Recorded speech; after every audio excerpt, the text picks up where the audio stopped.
नमस्कार, स्वागत आहे तुमचं सीमा अँड कोमल रेसिपी चॅनल मध्ये। आज आम्ही पुन्हा एक नवीन रेसिपी घेऊन आलेलो आहोत खास तुमच्यासाठी। आज आपण बनवणार आहोत हलवाई स्टाईल स्पॉन्जी आणि रसरशीत काले जामुन। काले जामुनला परफेक्ट कलर कसा यावा यासाठी एक सिक्रेट इन्ग्रेडियंट्स ऍड केलेला आहे। तुम्ही बघू शकता किती छान काले जामुन तयार झाले। लहानांपासून तर मोठ्यांचे फेवरेट असलेले काले जामुन एकदम रसरशीत तयार झाले। त्यामुळे व्हिडिओ स्किप न करता बघा। आता मी तुम्हाला काला जामुन कट करून दाखवते, तुम्हाला त्याहून कळेल आपले रसरशीत जामुन कसे तयार झाले।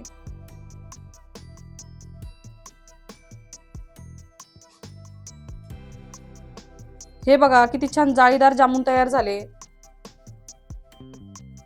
आणि रस पण बघू शकता किती छान भरलेला आहे। त्यामुळे व्हिडिओ स्किप न करता बघा। चला तर त्यासाठी लागणारं साहित्य बघूया। काला जामुन बनवण्यासाठी लागणारं साहित्य इथे मी 600 ग्रॅम खवा घेतला, त्यानंतर 4 कप साखर, ग्रॅम मध्ये बघितलं तर ही 1 किलो साखर आहे, 100 ग्रॅम पनीर, अर्धा कप मैदा, अर्धा चम्मच बेकिंग पावडर, 2 चम्मच पिठी साखर, चॉप केलेले पिस्ता, 1 चम्मच इलायची पावडर, इथे अर्धा कप दूध घेतलेला आहे, पण इथे आपल्याला त्यातून 2 ते 3 चम्मच दूध लागणार आहे। प्रथम आपण काला जामुन बनवण्यासाठी लागणारा डो रेडी करून घेणार आहोत। त्यासाठी एक मोठी प्लेट घेतली। आता यामध्ये खवा ऍड करून घेऊया।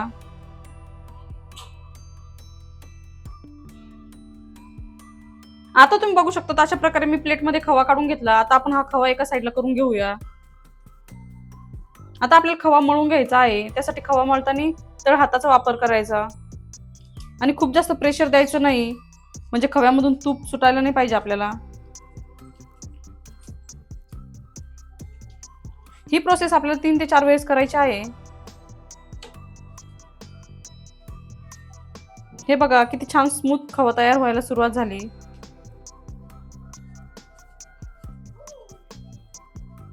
आता तुम्ही बघू शकता अशा प्रकारे मी तळ हाताच्या सहाय्याने खवा मळून घेतलेला आहे। तुम्ही खव्याचं टेक्स्चर बघू शकता किती स्मूथ टेक्स्चर झालं। आता आपण हा खवा साईडला काढून घेऊया।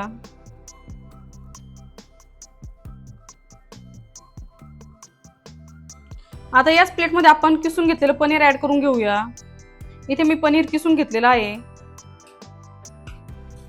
आता आपण किसून घेतलेलं पनीर पुन्हा तळ हाताच्या सहाय्याने मळून घेणार आहोत 2 ते 3 वेळेस।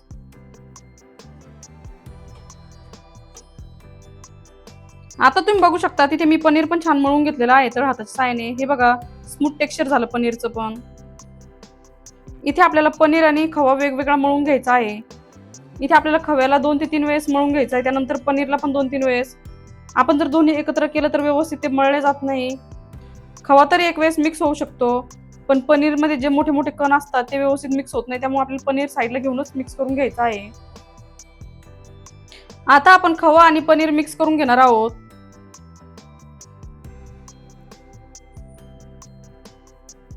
आता तुम्ही बघू शकता पनीर आणि खवा मिक्स करून घेतला। आता या स्टेजला आपण मैदा ऍड करून घेऊया। इथे मी अर्धा कप मैदा घेतला, तो आपण पूर्ण ऍड करून घेऊया। आता या स्टेजला आपण पिठी साखर ऍड करून घेऊया।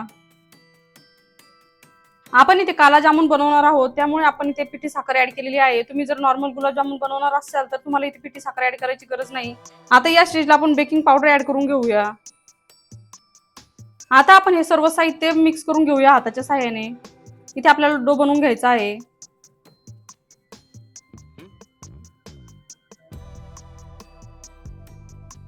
आता तुम्ही बघू शकता काला जामुन बनवण्यासाठी लागणारा डो आपला रेडी झाला। इथे आपण अर्धा कप मैदा घेतला होता, कारण आपलं पनीर छान ड्राय होतं आणि खवा पण छान ड्राय होतं। जर तुमच्या खव्यामध्ये किंवा पनीर मध्ये ओलावा जास्त असेल तर तुम्हाला इथे 1 ते 1.5 चम्मच मैदा अजून ऍड करावा लागेल। हे बघा किती छान स्मूथ आपला डो तयार झाला गुलाबजामुनचा। आता मी तुम्हाला एक गुलाबजामुन बनवून दाखवते। गुलाबजामुनला एक पण क्रॅक्स नाही पडले समजून घ्यायचं आपला डो एकदम परफेक्ट तयार झालेला आहे।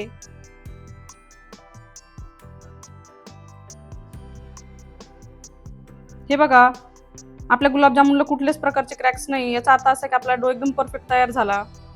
आता इथे काला जामुनचा डो मी एका बाउल मध्ये ट्रान्सफर करून घेतला। आता यावर आपण झाकण ठेवूया।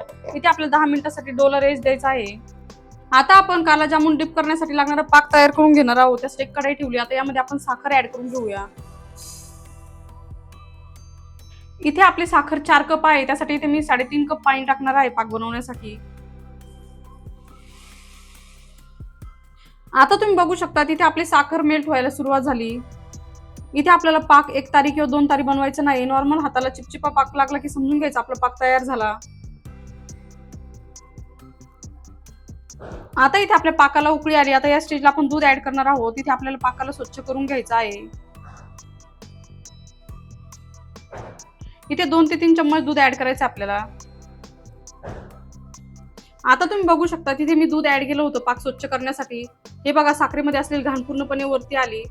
आता आपण चम्मचच्या सहाय्याने ही साईडला आलेली घाण काढून घेऊया.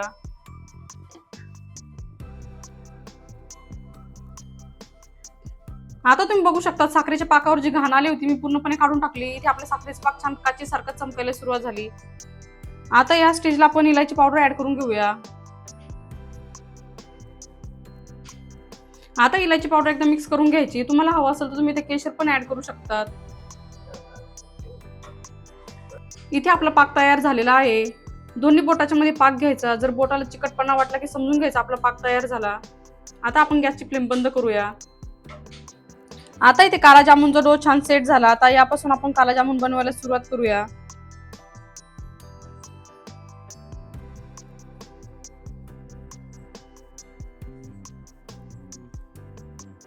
हे बघा दोन्ही हाताच्या मध्ये घ्यायचं आणि छान गोल गोल करून घ्यायचं.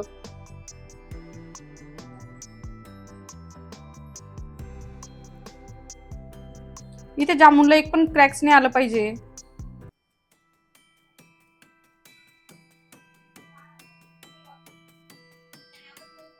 आता तुम्ही बघू शकता अशा प्रकारे मी जामुन बनवून घेतला. हे बघा कुठेही क्रॅक्स नाही. राहिलेले सर्व जामुन याच पद्धतीने बनवून घेऊया. आता तुम्ही बघू शकता अशा प्रकारे मी सर्व जामुन बनवून घेतले. इथे आपले जामुन तळण्यासाठी तयार आहे. इथे मी जामुनची साईज थोडीशी मोठीच ठेवली. तुम्हाला हवं असेल तुम्ही छोटी किंवा मोठी दोन्ही साईजचे करू शकतात. इथे मी गोल जामुन बनवले. तुम्ही इथे सिलेंड्रिकल शेपचे पण बनवू शकतात. आता आपण जामुन तळायला सुरुवात करूया. त्यासाठी कढईमध्ये ऑइल ठेवलं होतं गरम करायला. इथे आपल्याला ऑइल खूप जास्त गरम नाही पाहिजे. गॅसची फ्लेम मी मीडियम ठेवली. आता यामध्ये आपण एक एक करून जामुन ऍड करून घेऊया.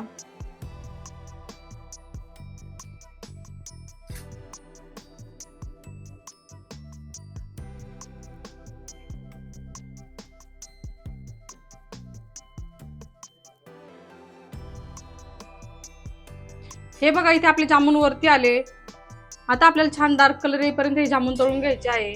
तुम्ही बघू शकता आता लगेच गोल्डन कलर यायला सुरुवात झाली. गॅसची फ्लेम मी मीडियम ठेवली. आता तुम्ही बघू शकता तिथे जामुनला हळूहळू डार्क कलर यायला सुरुवात झाली. आपण जेव्हा डो बनवताना पिठी साखर ऍड करतो ना त्यामुळे हा डार्क कलर लवकर येतो. पण इथे अजून आपले काले जामुन तयार झालेले नाही. त्यामुळे सतत चम्मचने हलवायचं म्हणजे आपला जामुन एकसारखं तळला जातो. आता तुम्ही बघू शकता तिथे आपले काले जामुन तयार झाले. हे बघा किती छान जामुनला कलर आला काळा. हे बघा इथे आपले जामुन एकदम परफेक्ट तयार झाले. कुठे क्रॅक्स वगैरे काहीच पडलेले नाही. आता आपण ही बॅच काढून घेऊया आणि राहिलेले सर्व जामुन याच पद्धतीने तळून घेऊया. आता तुम्ही बघू शकता अशा प्रकारे मी काले जामुन तळून घेतले. तुम्ही बघू शकता किती छान गोलमटोल काले जामुन तयार झाले. हे बघा याला क्रॅक्स वगैरे काहीच पडलेले नाही. इथे आपलं एकदम परफेक्ट मेजरमेंट होतं त्यामुळे आपले एकदम परफेक्ट कलरवाले काले जामुन तयार झाले. काय सुंदर रंग आलेला आहे तुम्ही बघू शकता. आता आपले काले जामुन तयार आहे पाकामध्ये टाकण्यासाठी. आता तुम्ही बघू शकता तिथे आपला पाक पण तयार झालेला आहे. इथे आपले काले जामुन पण तळून झाले. आता आपण या पाकामध्ये काले जामुन डिप करून घेऊया.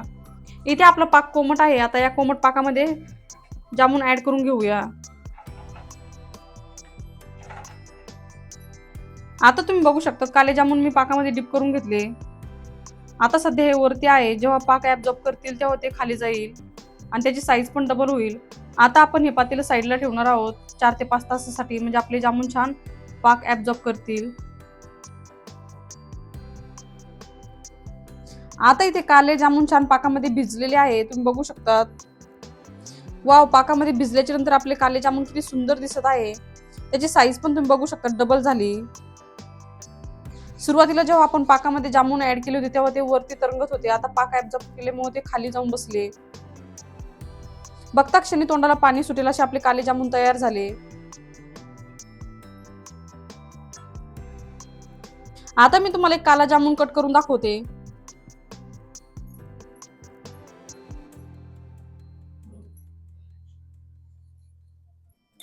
हे बघा किती छान रसरशीत गुलाबजामुन तयार झाले. तुम्ही बघू शकता आपल्या काल्या जामुन मध्ये किती छान जाळी पडली. हे बघा किती छान रसरशीत काला जामुन तयार झाला आपला. तुम्हाला आजची रेसिपी कशी वाटली आम्हाला कमेंटमध्ये नक्की कळवा आणि अशा सिंपल आणि सोप्या रेसिपीसाठी Seema and Komal recipe channel subscribe करायला विसरू नका. आता इथे काले जामुन मी डिश आउट करून घेतले. आता याला थोडंसं आपण गार्निश करून घेऊया. इथे मी चांदीचं वर्क घेतलेलं आहे. थोडंसं मार्केट स्टाईल लुक येतं मग.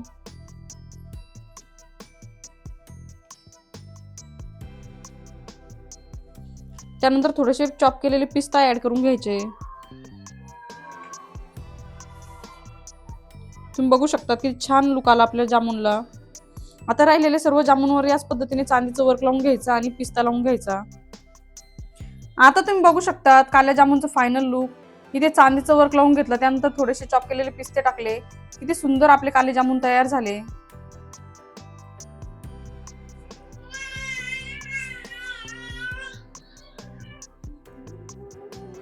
मस्तपैकी स्पॉन्जी रसरशीत काला जामुन तयार झालेले आहे. तुम्हाला आजची रेसिपी कशी वाटली आम्हाला कमेंट मध्ये नक्की कळवा आणि अशा सिंपल आणि सोप्या रेसिपीसाठी Seema and Komal recipe channel subscribe करायला विसरू नका. ऑलरेडी सबस्क्रायबर असेल तर व्हिडिओला लाईक करा, कमेंट करा आणि शेअर करा. चॅनलवर नवीन असेल तर चॅनलला नक्की सबस्क्राईब करा आणि बेल आयकॉन मध्ये घंटीला प्रेस करायला विसरू नका, जेणेकरून तुम्हाला नवीन नवीन व्हिडिओचे नोटिफिकेशन मिळतील.